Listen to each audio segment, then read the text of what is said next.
when it comes down to balance for human beings, and men included, you gotta have family in the core area of what is creating balance. As far as kids go, this is the first place that we experience relationships with other people and the most important precedent that is going to be set, right? I mean, like if our own biological relatives aren't caring for us in safe and healthy ways, how can we expect that to be any different with folks who do not have a vested biological interest in how this is going to happen?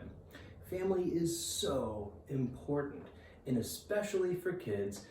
Now, the family that we come from, our connection and our relationships with them, the level of importance changes more to a level of secondary integrity. When we develop our own nuclear families as adults, find a primary mating partner, have kids, or doing whatever the heck that we're doing with what we got, and making it all happen. And once we become adults and create that on our own, then we move back a little bit with our family of origin. That's just kind of the way it is. Now, as far as when we're kids, we mentioned that this is the first place that we are exposed to relationships and what that is going to look like.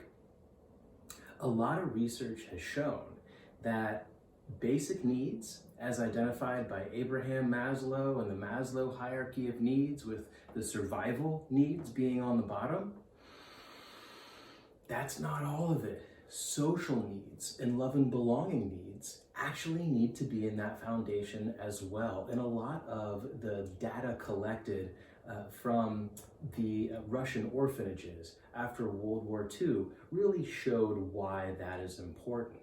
See, when those orphans were warehoused and put in these large settings, these kind of old war hangars, because all these adults died, all these Russian parents died in World War II. They go, gosh, we need to take care of these kids. And they lined their cribs up, and they had nurses going up and down and turning them and feeding them and burping them and doing the things that you do with babies. However, those other things that you do with babies, those social needs, those love and belonging needs of nurturing and of care, of holding them, of feeling warmth and experiencing some interaction, those didn't happen. 2/3 of those babies in those Russian orphanages died from what they described as failure to thrive.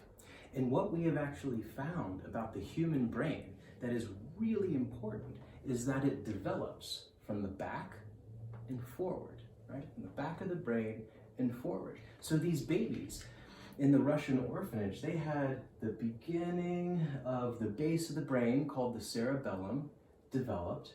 And then if we're not getting enough interaction and stimulation and nurturing and warmth and safety and security from our tribe, from our immediate loved ones, then a lot of times some basic connections just do not happen the way that they are designed to happen in the human brain, in the male brain just the same.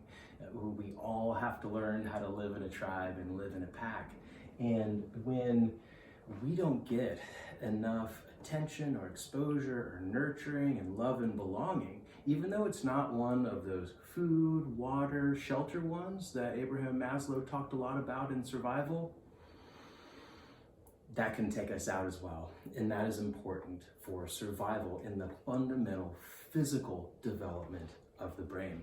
Another aspect of a balanced family life that is really important for us as young people to experience, and then implies what we take out into the rest of the world, is, that old saying, I'll share it with you here, that what fires together wires together, right? So over time, as this is happening, as the brain is developing and growing, and there are certain patterns that are being fired that relate to the type of relationships that we have to our caregivers or to our siblings even, those get very established and habituated and used to firing in that way. And as adults, naturally, that is what we look for. That is what is familiar to us. That is what we know how to engage in. That is what we participate in and what we experience as predictable. when we have a potential mating partner, when they start doing some of these things, even if the memories that we have of it are horrible and awful and we do not want to replicate it, what fires together wires together. We're going to be drawn to it. So it is really important to know and have a degree of self-awareness about what your own family life looked like, and what some of the strengths, some of the weaknesses, and what we need to know about what works for us and what is not going to work for us as adults, what that feels like, what that doesn't feel like, so that we don't just kind of follow an exciting feeling and then find ourselves wrapped up with somebody who is not a suitable match.